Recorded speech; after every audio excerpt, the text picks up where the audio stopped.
All right. Welcome, everybody. Welcome back from lunch, and thank you all for being here. Why don't we start with a quick round of introduction? Leo, do you want to start? Sure. Well, to begin with, thank you, Adriano, and the entire Algorand team for such a fantastic event and having us here. Leo Elduayen, CEO and co-founder of Koibanx, leading tokenization and payments platform in Latin America, working closely with Algorand for the past 3 years. We mainly focus in banking, non-banking financial institutions, and we're working also with some governments tokenizing financial assets. Super. I'm really happy to be here with you guys. You know, this is a very important part in the crypto Oasis's milestone. Algorand is the first layer one to pull up an event like this here in the UAE. And for that, let's give them a round of applause. I'm Saqr Ereiqat, and I'm super excited because on stage I actually have an old friend of mine who I've been dealing with from 7 years ago.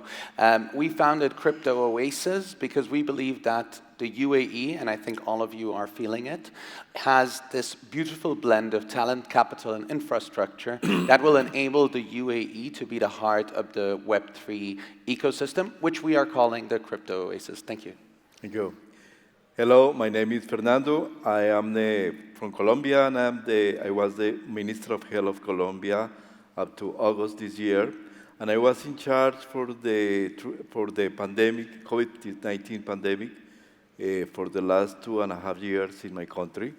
And I had the opportunity to work with Algorand and to work with Koibanx to produce and to have a very good experience on digital passports for my country. Colombia has been classified as the 12th country in the Bloomberg Resilience Index for the COVID pandemic, and I am very happy to be here to share my experience and the future for the system and for all the digital passport, and this kind of experience in the healthcare sector in Latin America. And we are happy you're here as well. Thank you. Dersh? Thanks, Adriano. And thanks to the Algorand Foundation for making all this happen. Thanks for our good friends here for putting it together. Super excited being here. Michael Dershem, AKA Dersh, CEO of MAPay, a global healthcare fintech company with US headquarters just outside of Philadelphia. Our global headquarters is in Bermuda. As I mentioned, we work solely in the medical space, medical commerce space, all around digital identity, digital payments, personal health information, and we're doing that on a global scale on Algorand. All right, so let's get started. I see we have a little bit of mix. I'm here on the tech side. Koibanx, as we have worked with them on the tech side as well, and then we have Saqr and strategy and the former minister. So why don't we start with use cases in the public sector, right? You mentioned already a couple. And who wants to start? What do you think blockchain enables in the public sector that just wasn't available before? I think the UAE is a great example, not just because we are in the UAE or because we are proponents of the UAE. What the UAE has done with the public sector approach towards blockchain is rather unique. Right? And I say that because at the time when we started, we analyzed the entire world, right? We went to Singapore, Estonia, and others around the world, and there weren't many, to look at emerging technology adoptions. Blockchain is the foundation of the internet of the future, right? If you want to understand blockchain, you need to look at the internet, the foundational element that the internet has brought in. Governments that start to adopt it, and sharing the stage with a previous minister is a testament to that, are the governments that will lead in the future. Now let's make this specific. What did the UAE do? In Dubai, they announced a blockchain strategy as early as 2016. That blockchain strategy looked at multiple pillars. One of them is industry creation, and today all of us here are a testament to that industry creation. Leo was here at the time. We were around essentially building this ecosystem from scratch. What the UAE did uniquely, though, is put this at the center of constituent engagement. How do I, as a government, use blockchain to make my constituents more happy? And there is a happiness agenda that goes hand in hand with blockchain adoption. So the easiest way was, let's find out how to use this. And the way they started using it was for registries, and they used, and I have these conversations all the time, they used these permissioned blockchains, and many say permissioned blockchains aren't blockchains, and I went down this philosophical discussion with my colleagues. Having said that, they started figuring out where are the inefficiencies, right? How can we remove duplicate effort? How can we make the life of our citizens easier using blockchain? And it's I'm very proud to be able to see this firsthand, because now they're replicating this for the metaverse with the Dubai metaverse strategy, right? And it always, with the blockchain emerging technology element, it seems to start in Dubai, and then they pick it up on the federal level. Thank you. Thanks. So I want to take it from there, and you mentioned a couple of the benefits that blockchain gives us. And I think a good segue is why we need those benefits and why we can't have them with private chains, right? That's something we have heard a lot today, and even from you. So maybe I'm going to ask to the former minister, Fernando, why you picked Algorand to deploy your vaccine certificates in Colombia, and what benefits does the chain give you? I would like to show you the scenario 2.5 years ago in Colombia that is not very different from the global scenario in the entire world. We had quarantine, almost 5 months of quarantine. People were almost desperate. And at this point, there was a lot of discussion between the public health officials and the economic officials about this conflict between the economic recovery, the economics, and the public health. And most of the people say that if you are in the public health area, you should assure that the health is the most important issue, and you never should worry to open the economy. But in Colombia, we decided that is not true.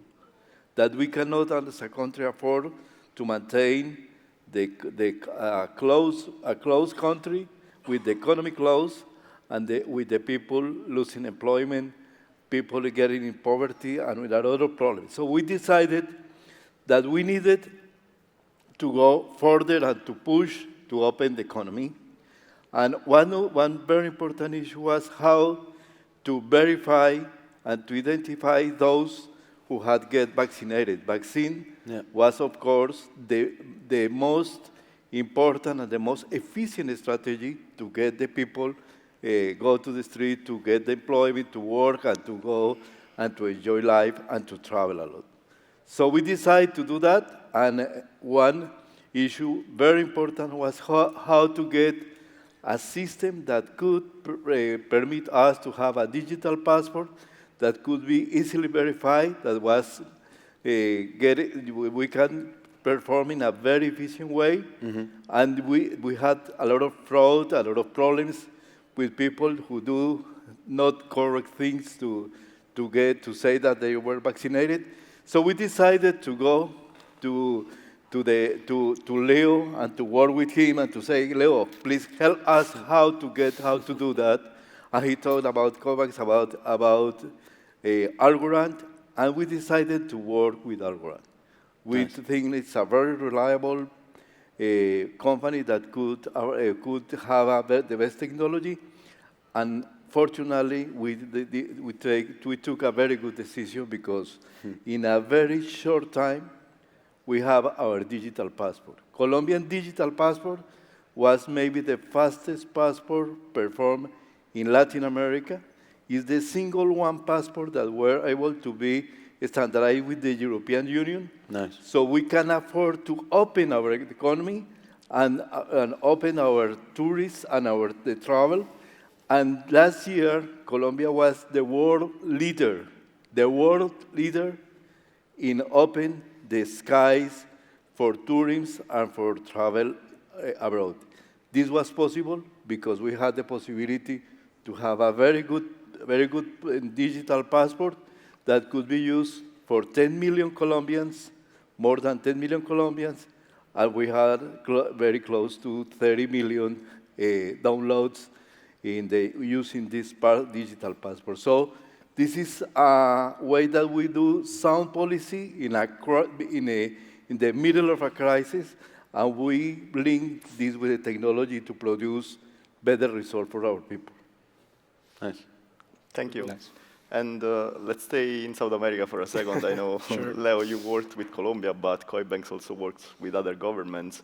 So I was wondering whether you think South America can be considered like the first mover in this kind of applications. And I'm going to go to other places later there. Yeah, well, maybe just before entering your last question, something that I believe it's important to highlight, what are the blockchain components that Saqr and Fernando were talking about that make it appealing for governments to actually implement it. I'm going to be a little controversial here, but honestly, it's a shield against political trolling. Right. Like when you go with the government, and especially and here I'm really sorry for what I'm about to say, Fer, but in Latin America, we have a lot of underdeveloped economies and governments and policies. One political party destroys what the other one built, and it's year after year the same. And if you go with a proprietary technology saying, hey, I want to build this, it would bring a lot of benefits to the citizens, the immediate question is, oh, but what's your interest behind that? Who's that company? Who owns it? What do you stake? What's your stake on it? Why will we give all of this information to company X? Doesn't matter. When blockchain appeared, it was like, okay, I understand it. I'm not giving my information to anyone. It's not an American company. It's not an European company. It's not an Argentinian company. It's a blockchain. It's the ether. It's a public good. Exactly. So that was actually a political shield for politicians like Fernando here that wanted to implement good measures but didn't have the tools before to actually make them happen from a political point of view, not from a technical point of view. Getting technical, Algorand was, as I told you in the introduction, we worked with, after 7 years in Koibanx, we've worked with 9 different protocols. Bitcoin, Ethereum, Lightning Network, RSK, Hyperledger, Corda, Blockchain Federal Argentina, that's an Argentinian government type of blockchain, pure bullshit. Polygon, it is. Non-controversial. Non-controversial. So what Algorand gave us is, in Colombia, we had days where the peaks of certificates that we have to issue, this is transactions on chain, were almost 500K. Right. Just imagine like, you, sir, come get your vaccination. No, just sit aside, have a coffee. In 10 minutes, we'll have your certificate ready. Like, you need scalability, and that's one of the technical capacities in Algorand, right? And I'm going to add immediate finality. So immediate finality, yeah. Now, moving forward to your second question, Latin America, same play. I mean, in the same way like South Asia, maybe Africa, it's like the perfect combination of factors for crypto and blockchain technology to flourish. Right. Now, you go to the US, you have more credit cards than people. I'm not discovering anything there. In Latin America, you have countries, probably you all here heard about El Salvador and what President Bukele did last year. El Salvador is just an example of one of the various countries in Latin America where remittances represents more than 15% of the country's GDP. So just remove the whatever company you like percentage of that and take it to crypto fees, you're probably increasing the GDP from a significant percentage.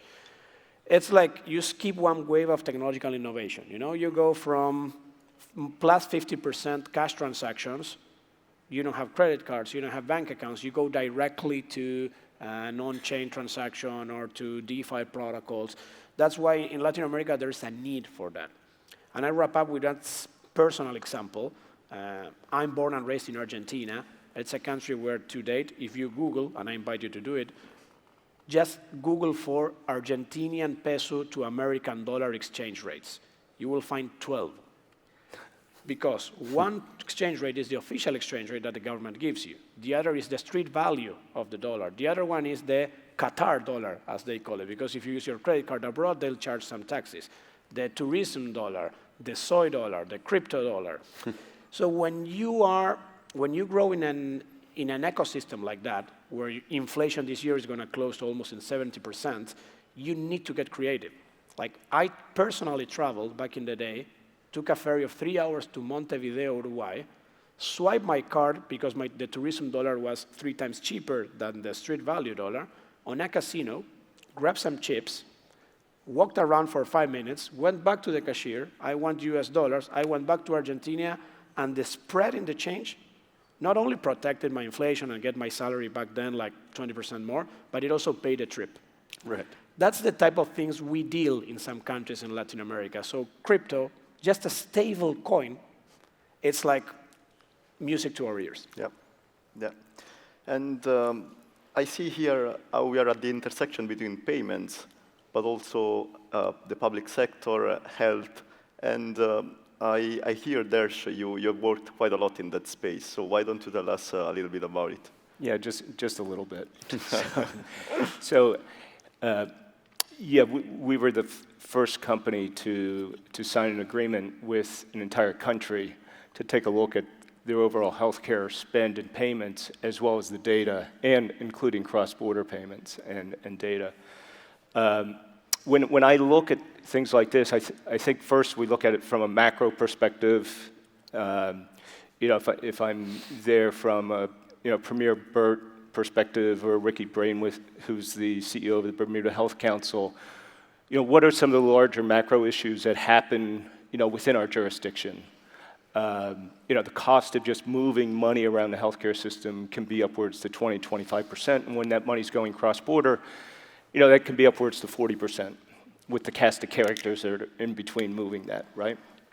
And then when I look at other things like access to data and what that means from an individual perspective as well as a population health management perspective, what are those kind of competing data silos where that data happens today, right? So I look at those two kind of broad case macro perspectives and say, okay, how do I fix that, right? And you don't say, geez, I bet blockchain can do it, right? It's working with solution providers that then use the plumbing that blockchain and NFTs and digital payments provide, right? And so, but I think to a broader than, if I'm a policy leader, I don't want to put any words for it, but what we're told then is you can give this tech to people, but if it's not adopted or there's not engagement, then what's the use? If there isn't utility, and how do we get there? Medical commerce, as probably everybody in the audience knows, is or at least our opinion, is different than any other type of commerce. There's 3 key stakeholders. There's patients, providers, and payers, right? And within that ecosystem, it's pretty closed, right?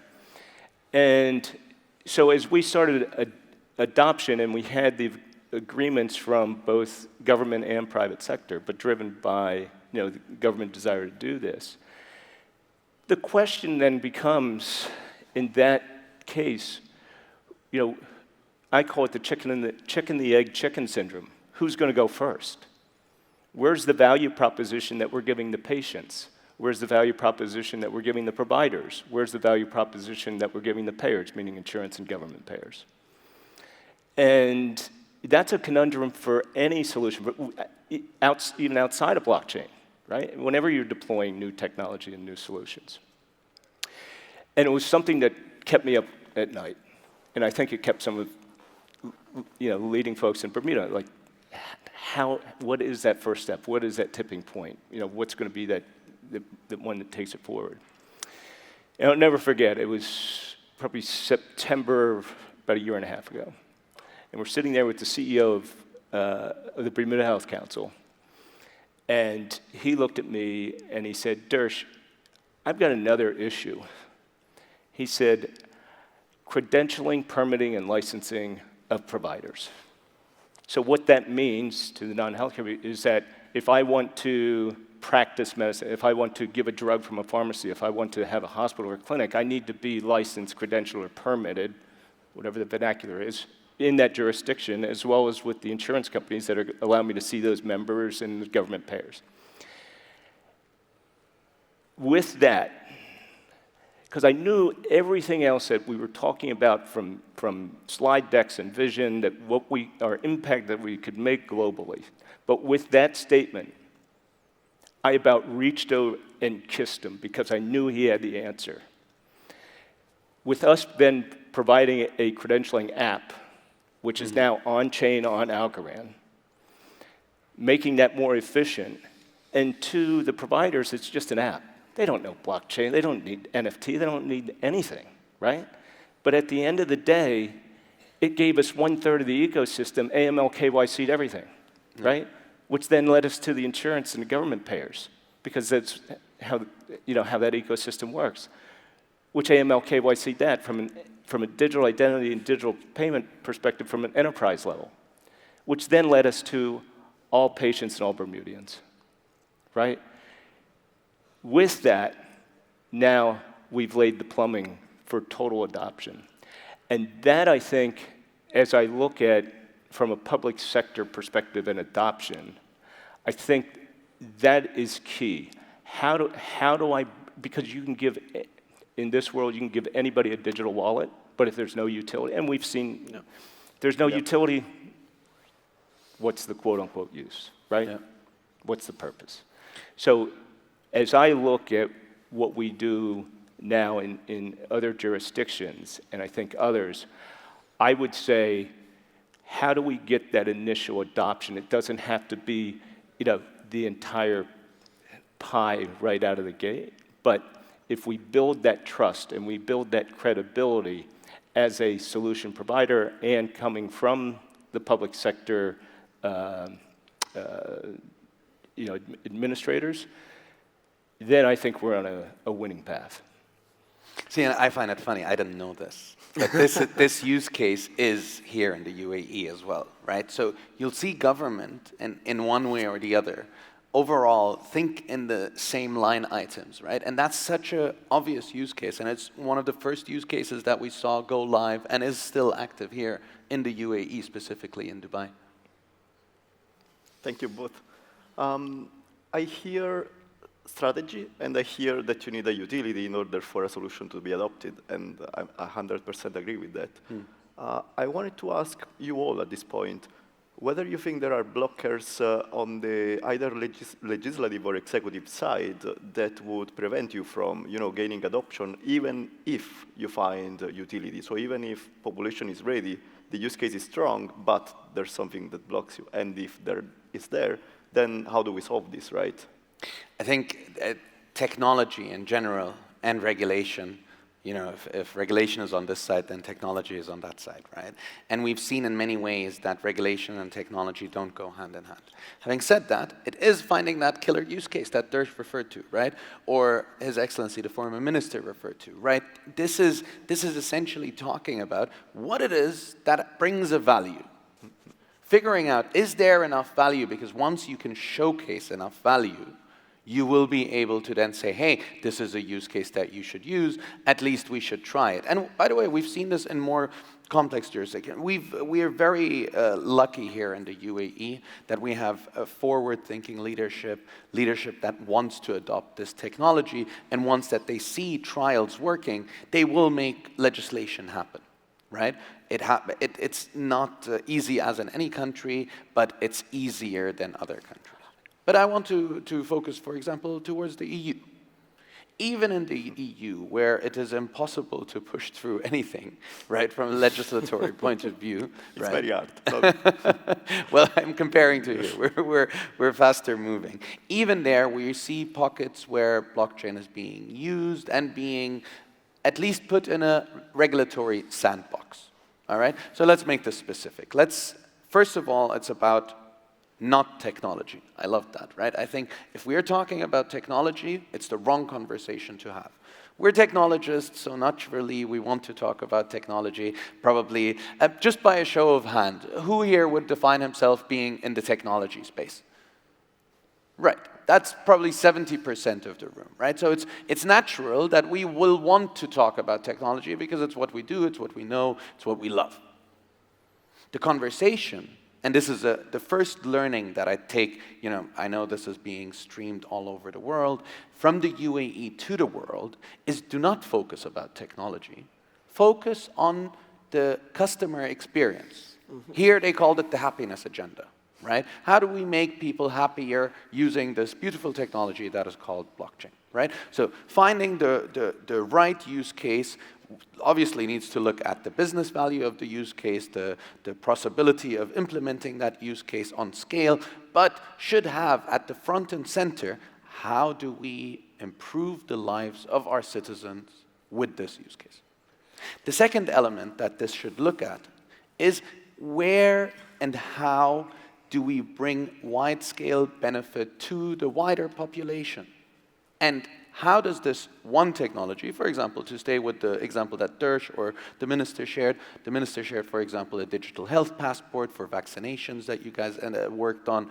Dersh talked about how we created a registry. How does this then fit in the wider ecosystem, right? Because it doesn't help if we have the best technology in the world, the best use case in the world, if the wider ecosystem cannot benefit from it. But probably the most important element, and that goes for regulations as well, is an attitude of wanting to fail forward. We are so early. This is so new. No one knows what the right answer is. While you're dealing with these technologies, it's important to accept, hey, you might just fail. And that's easier said than done, especially when you're talking to government, right? Yeah. So it's probably these three elements that I feel made the UAE also become more successful in that journey. I will agree, it's not technology. Technology is there and technology is ready to use. I think one important issue is leadership from the political point of view. You need leadership and you need to identify the problems and how to go further to solve these issues. In Colombia, in my experience, we were able, in the last 2 years, to develop for example, the medical record legislation and regulation, the interoperability, and we were even able 2 weeks before I leave the office to get the regulation for the secondary use of data, because we have in the health sector, in the healthcare sector, a lot of data, but how to use this data in a very sensitive data that is very difficult to use. But we need to go further to envision new ways to use the data, anonymizing data, and to produce secondary use of data. In Colombia, we led the regulation. What is the next issue? What is next? To build community of users, people to get together the providers, to get together the insurers, and to identify problems that we can solve with technology. In some points, governments are left behind, and the private sector have to push to produce these solutions. And in the case of my country, we are now in this point. We need to push the private sector to bring solutions and to have the possibility to provide and to have a solution for the system. So it's a combination between leadership, political will, leadership, technology, and of course the build of community, how to build community and community that could share principles, objectives, and of course to have projects together to produce, to improve the solutions for the people. Yeah, I hear both your points. I'm going to get to you. Yeah, I'd just like to add something real quick. I think what's really important, again, on that theme of adoption and engagement, I use this terminology all the time. There's a difference between marketplace pull and marketplace push, right? Marketplace push is, I have this new, and I'm pushing it on. And you could make the argument that even during COVID, that the minister did marketplace push. I would disagree with that, because even though it was an event that needed that technology or that solution, he still had to convince the marketplace in the right way to accept it, right? So again, as leaders from the public sector and then solution providers, I would, again, make sure that we are out in front of that with those constituents that you're trying to engage and bring in as a marketplace pool to understand what their needs and requirements are and be able to feed that back to them.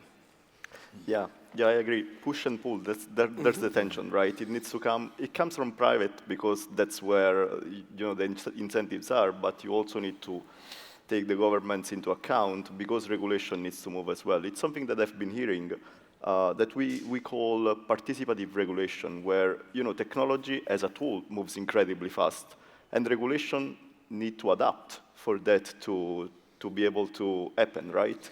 But you cannot regulate. More than regulation, I would always say it's certainty in the interpretation. That as well. A lot of the times, there's not an actual, from a pure legal point of view. One of my biggest flaws is that I'm a lawyer. Oh, you are? I am, yeah. Oh, now I understand. Can we leave the panel now? So most of the times, you don't need more regulation from a technical, legal point of view. But crypto and blockchain in general has this myth around it where the political leadership says that they forget about the basic principle of law, which is, in most countries, if it's not specifically prohibited, it's allowed. That for crypto and blockchain doesn't apply. It's not prohibited, okay, but we should think about a regulation to make it possible.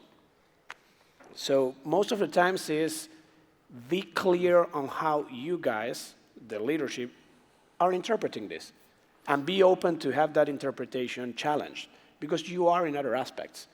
If not, if you pretend a completely regulated, but I'm not talking about unregulated landscape. I'm talking on an ecosystem or a landscape where you can have a single regulation for each use of the technology. Because as you and Saqr were debating at the beginning of your last question, regulation moves way slower than technology. That would be impossible to keep. Yeah, it needs to move together with the technology. Yep, or at least providing a framework. I honestly don't expect regulation to be even updated with technology. It's just you need to be as principle-based and as broad as you can. Like, these are the main guidelines that we want to protect. Perfect. Let's make everything adapt to those guidelines. So I see we're almost at time, and I know some of you need to run. Need to watch the Argentina game. We all need Messi to win today, guys. So I wanted to conclude, maybe asking what's next. So what do you think is gonna come, and where else the blockchain can help? At this intersection of payment, public sector, health. I read an Arabic proverb the other day, and it says, whoever is foreseeing the future, even if he's right, he's lying, right? So I think what we need to accept, and it's very difficult to do that because there's so much FOMO and so much, hey, you have to do this right now, or no, you don't have to do it, you have to stay away from it right now. We have to accept that not even for blockchain, but even in the wider technology sense, we are so early. Right? So if we're talking about technology, not even specific blockchain, I'd say we're in the first second of the first minute of the first hour of the first day of the first month of the first year of our journey towards technology. We are still so early. What's next? Governments around the world, they are already adopting it. But if we're comparing this to a technology we know a little bit more, which is mobile phones. If blockchain is mobile phones, I think we are still in the world where phones are bags, and you have to connect you're connected to it, and maybe you can talk for 5 minutes, and then it's gone. We are still not at handheld devices. We're far away from touch screens. We're far away from the internet being connected on my phone and me being able to do something on it. But what's very positive for a guy like me who's in this with his heart, is to see that governments are going there. I mean, the mere fact that we have a former minister next to us is such a beautiful statement to how we are moving forward in this. I will think that we already have the technology. Blockchain is there. Blockchain can produce us secure and efficient information. What is next? We need to link what different types of information and to provide these avenues to bring information to get analytics, data management, and of course, manage risks and maybe financial risks also linked with the healthcare system. So this is, we have a very open and large landscape for the future. Where to start is the issue. How to start? Nice. We need to link just the providers, the insurers, the government, and the people to have the better possibilities. In Colombia, we have a wallet with 10 million. We just need to link data from, for example, medical data, anonymized medical data to produce and to start producing a system for risk management and other kind of issues that could be very important. It could make a difference for the Colombian citizen and for everyone in every country of the world. Beautiful.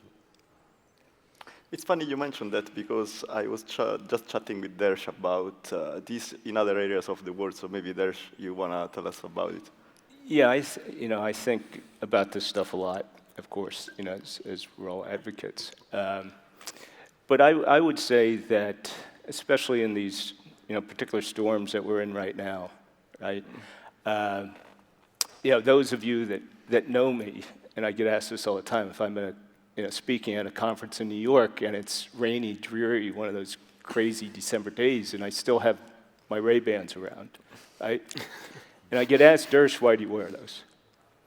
And I wear them in memorial to my grandmother, a wise woman, who said, on the darkest days, the light will come out, the sun will shine, right? Beautiful.